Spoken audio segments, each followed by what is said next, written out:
Welcome, and thank you for joining us today for a Land Services SA webinar on Certificate of Consent Forms. This is a pre-recorded session with a live Q&A session at the end of this presentation. We ask you to kindly hold all questions until the allocated time, where one of our subject matter experts will be able to assist. Land Services SA is committed to providing an excellent customer experience. One way we continue to deliver value to the industry is through our industry education program, where we produce a range of helpful educational materials, hold regular webinars, and host industry events. Our industry education program addresses key topics or frequently asked questions to ensure you remain up to date with contemporary practices. We want to help set you up for success and believe helping with industry education will help reduce the volume of requisitions, meaning a quicker and more seamless experience for your clients. Land Services SA's subject matter experts assist in delivering our industry education program, utilising their years of experience and respected place in the industry.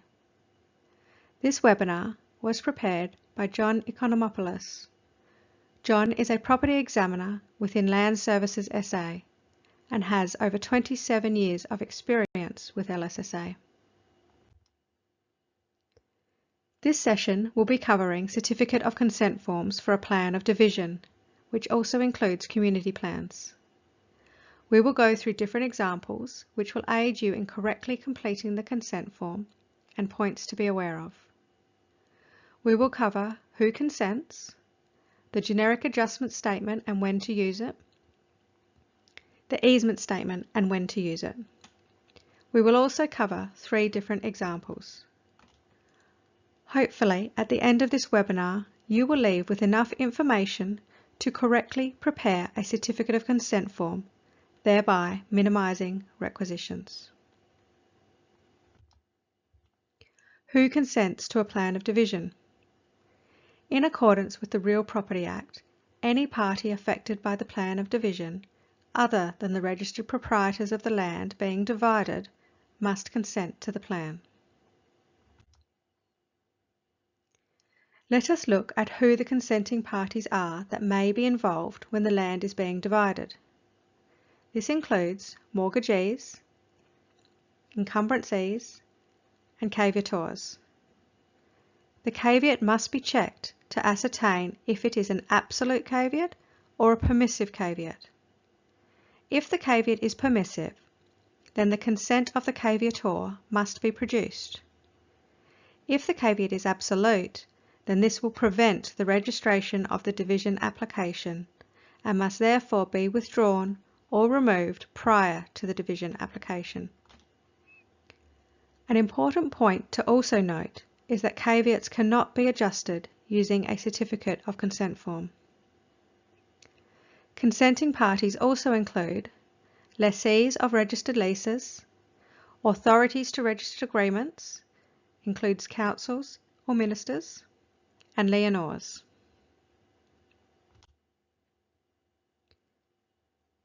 It is also important to note that consents are not only required from the registered interests of the land being divided, but also when creating a service easement where there is no planning approval. The authority receiving the service easement must consent. When extinguishing an easement or right-of-way over a reserve, the registered proprietor and any registered interests of the dominant land or engrossed title must consent. When extinguishing an easement over a public road, consent is required from the registered proprietor and registered interests of the dominant land or engrossed title. Please be aware, if a right-of-way is extinguished over a public road, no consents are required, as this is considered to be automatic under Section 90E of the Real Property Act. When vesting land in the Crown, the party gaining ownership of the land must consent. When creating an easement in gross title, the authority receiving the easement must consent. When creating a private easement appurtenant to land or over land that is outside of the land being divided, consent of the registered proprietor and registered interests of the land outside of the division is required. When creating a service easement over a redesignated parcel, consent of the registered proprietor and registered interests of the redesignated land is required. When extinguishing an easement or a right-of-way over land within or outside of the division, consent of the registered proprietors and registered interests of the land outside of the division is required. When vesting land as public road pursuant to Section 223 LF of the RPA, for example a road widening for consideration, this is covered in Notice to Lodging Parties number 136. The council for the area must consent. The generic statements have been inserted on the consent form with a view of reducing requisitions and simplifying the form. In essence, the registered interest of the land being divided is simply agreeing to the outcomes disclosed on the Schedule of Mode of Issue. Therefore, all details on the Schedule of Mode of Issue must be correct. The generic statements relating to the effect on estate and interest have been inserted on the consent forms for RTC, ACT, and some amendment to community plan forms. The adjusted generic statement is to be used when a registered interest, such as a mortgagee, encumbrancy, or lessee, on the title is to have their interest adjusted. For example, discharging to free the allotment from the registered interest, or extending the registered interest to cover the whole of the allotment. Please be aware that a mortgage or encumbrance can be fully discharged on an RTC.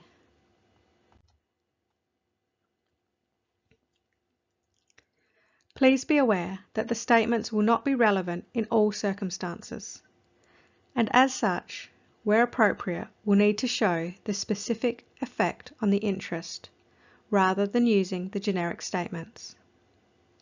For example, if a land management agreement, which is registered over a portion of the land in a certificate of title, is to be rescinded or extended over an allotment, this will need to be specifically worded in the panel.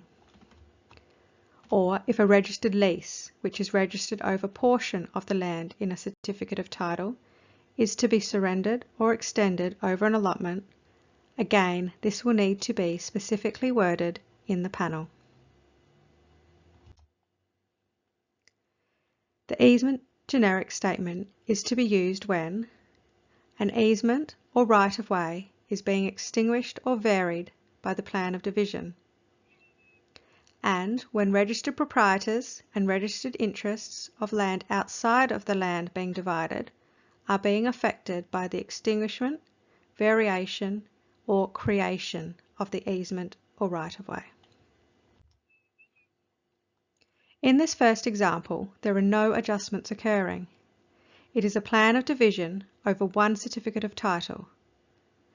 There are party wall rights being created by this plan of division, which is indicated by the status of new in the easement details panel. Here is the diagram sheet for the plan, and as we can see, there are two new allotments being created. We can also see the delineation of the party wall rights. Here is the certificate of title that is being divided by the plan of division. As we can see, there are two registered interests, being an encumbrance and a mortgage. It is the intention to have the registered interests, being the encumbrance and the mortgage, carried forward onto the two new allotments. Therefore, there are no adjustments. Here is the completed consent form for the encumbrance. Please note that the full name, ACN and address has been stated in the consenting party panel. Note that since there are no adjustments, the generic statements have been struck through and the word nil has been shown. Take note of the execution. The consenting party is a company and is therefore required to execute the consent form in accordance with the Corporations Act. Here is the completed consent form for the mortgage. Please note that the full name, ACN and address has been stated in the consenting party panel. Again, note that since there are no adjustments, the generic statements have been struck through and the word nil has been shown. Take note of the execution. An attorney has executed the consent form on behalf of the bank, pursuant to a registered power of attorney lodged with Land Services SA. Here is the second example, which involves the adjustment of a land management agreement. Again, it is a plan of division over one certificate of title. As you can see, there are no new easements being created in this plan of division. There are two new allotments being created by this plan of division, being allotment 62 and 63. Here is the certificate of title. There is a land management agreement registered on the certificate of title. It is intended to rescind the land management agreement over allotment 62 in the plan of division. Therefore, we have an adjustment of a registered interest. Here is the completed consent form for the land management agreement. Here the generic statement has been shown as the mode of issue shows the agreement against allotment 63 only. If this was an RTU without a mode of issue, then the adjustment statement could not be used, and instead a statement should be included such as rescind as regards the whole of allotment 62. Note the execution by the Council by delegation under Section 100 of the Planning, Development and Infrastructure Act 2016. It is very important to remember the additional certification signed by the delegate when the land management agreement is being adjusted. This is stipulated in Notice to Lodging Parties number 158.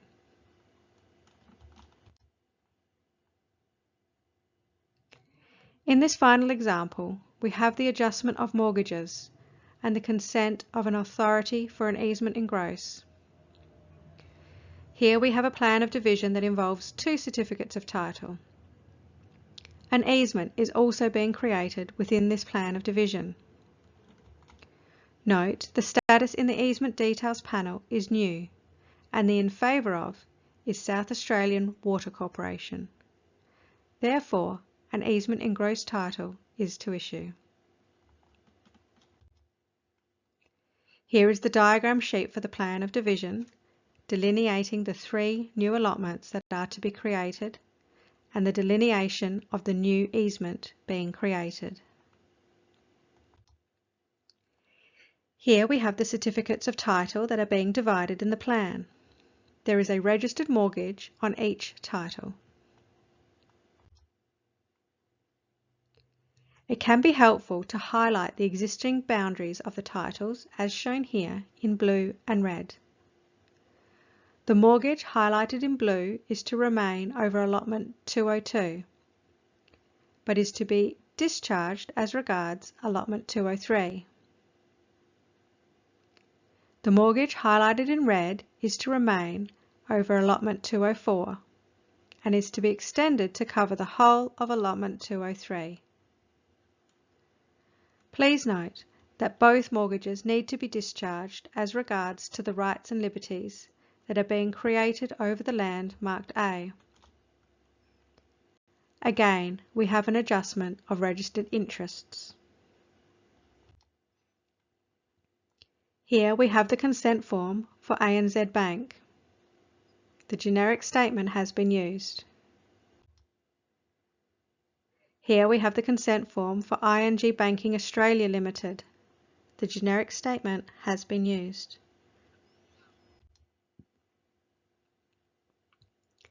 Due to a private easement being created in the plan of division, which in this instance will be issuing an easement in gross title to South Australian Water Corporation, a consent form has been prepared where they consent to the creation of the easement and the issue of the easement in gross title.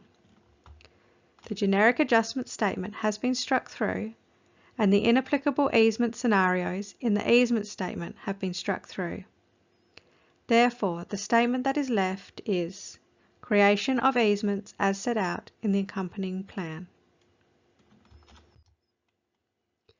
Here are some points to remember when completing the certificate of consent form. If there are no adjustments of registered interests, please strike through the generic statements and show nil. Ensure that the certificate of consent form has been executed correctly and in accordance with the relevant acts, and has been witnessed correctly when witnessing is a requirement. Ensure all panels have been completed correctly.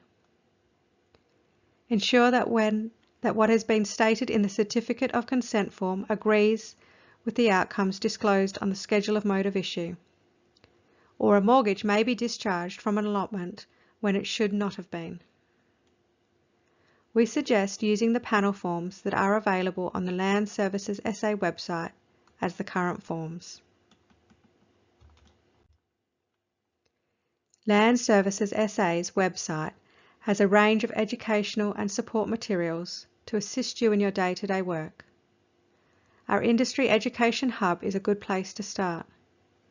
This can be found by clicking Industry Education Hub on the home page of LSSA's website.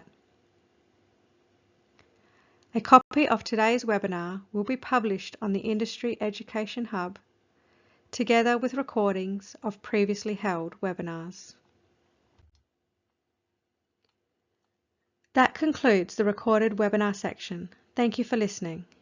Please remain online for the live Q&A session with our subject matter experts.